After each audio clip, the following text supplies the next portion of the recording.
وہ اس سے ناآشنا ہو جاتا ہے۔ ایسا آدمی بظاہر پاتا ہے، لیکن حقیقت کے اعتبار سے وہ ایک محروم انسان ہوتا ہے۔ اس کو ہر جگہ انسانوں کی بھیڑ ملنے لگتی ہے، لیکن فرشتوں کی صحبت اس کو حاصل نہیں ہوتی۔ وہ مادی اعتبار سے بھرپور ہوتا ہے، لیکن روحانی یا اسپریچول اعتبار سے وہ ایک خالی انسان ہوتا ہے۔ وہ بظاہر سب کچھ ہونے کے باوجود حقیقت میں کچھ نہیں ہوتا۔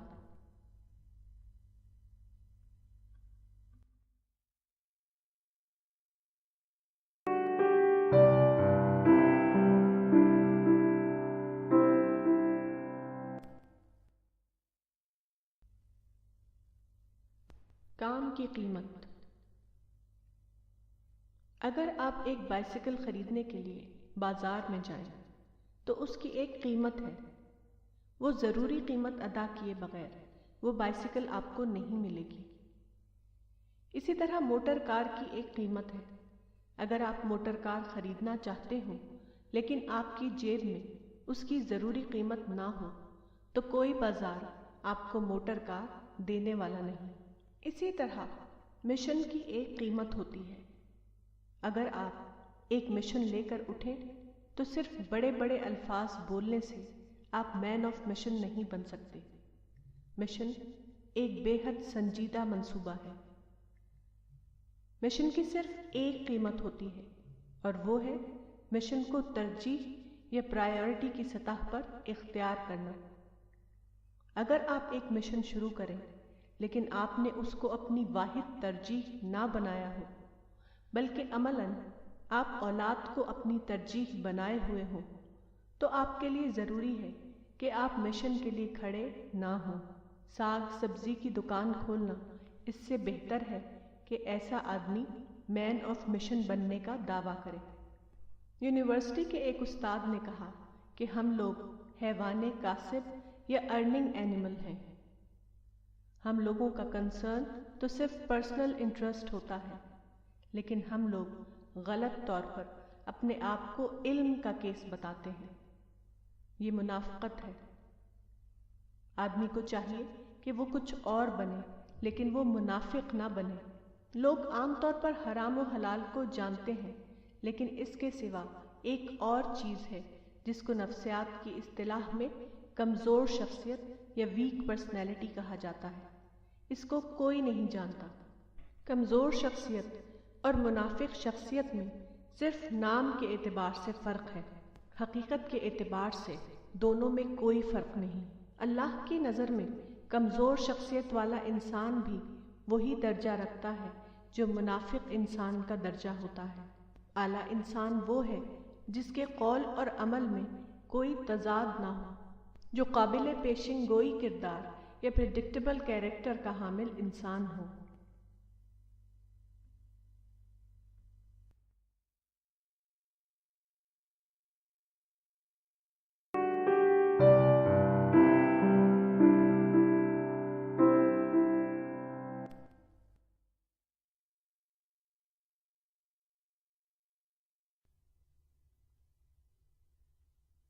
کامیاب شادی۔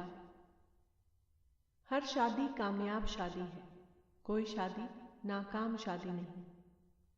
شرط یہ ہے کہ آدمی فطرت کے قانون کو جانے اور اس کو اپنی شادی شدہ زندگی میں استعمال کرے، خواہ یہ قانون اس کی مرضی کے مطابق ہو یا اس کی مرضی کے خلاف ہو۔ ہر عورت اور ہر مرد کو ایک ہی خالق نے پیدا کیا ہے، اور خالق کا اعلان ہے کہ وہ ہر انسان کو احسن تقویم پر پیدا کرتا ہے۔ اگر آدمی اس حقیقت کو جان لے تو کسی کی شادی کبھی ناکام شادی نہ بنے۔ قرآن میں آیا ہے اِنَّ سَعْیَکُمْ لَشَتَّىٰ، یعنی تمہاری کوششیں مختلف ہیں۔ Indeed, your striving is different۔ اس آیت میں ڈفرنٹ کا لفظ کوششوں کے اختلاف کے لیے آیا ہے۔ سعی کا لفظ نتیجے کو بتاتا ہے، مگر وہ یہاں سبب نتیجہ کے معنی میں ہے۔ لیکن سوال یہ ہے کہ لوگوں کی کوششیں مختلف کیوں ہوتی ہیں؟ اس کا سبب یہ ہے کہ ہر عورت اور مرد کا مزاج دوسرے سے مختلف ہوتا ہے۔ ہر عورت اور مرد کا کیس ہمیشہ مختلف کیس یا ڈفرنٹ کیس ہوتا ہے۔ یہ اختلاف اس لیے ہے تاکہ لوگ اپنی کوششوں کو مختلف اعتبار سے استعمال کریں اور زندگی میں ہر پہلو سے ترقی کا عمل جاری ہو۔ اسی فطری حقیقت کو جاننا شادی شدہ زندگی کی کامیابی کا راز ہے۔ مرد اور عورت دونوں اگر اس حقیقت کو جانیں تو وہ دریافت کریں گے کہ شتّا یا اختلاف کا یہ معاملہ فطرت کی زبان میں ایک پیغام دے رہا ہے، وہ یہ کہ لوگ فطرت سے ٹکرانے کے بجائے اس سے موافقت کریں۔ وہ اس معاملے میں ٹکراؤ کا طریقہ اختیار نہ کریں بلکہ مینجمنٹ کا طریقہ اختیار کریں۔ They have to adopt the art of difference management in this regard۔ اس معاملے میں ٹکراؤ کا طریقہ سر تا سر بے فائدہ ہے، کیونکہ کوئی بھی شخص فطرت کے قانون سے لڑ کر جیت نہیں سکتا۔ جب ٹکراؤ انسان اور فطرت کے قانون کے درمیان ہو تو ہار ہمیشہ انسان کو ہوگی، فطرت کے قانون کو نہیں۔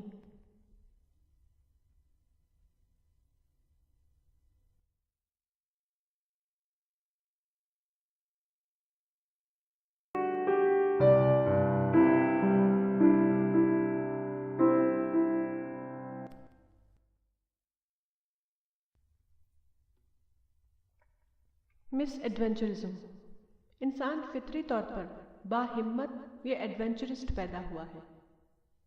اگر آدمی ہمت والا نہ ہو تو وہ کوئی اقدام نہیں کرے گا اور نتیجہ یہ ہوگا کہ وہ کوئی کام اپنی زندگی میں نہیں کر پائے گا۔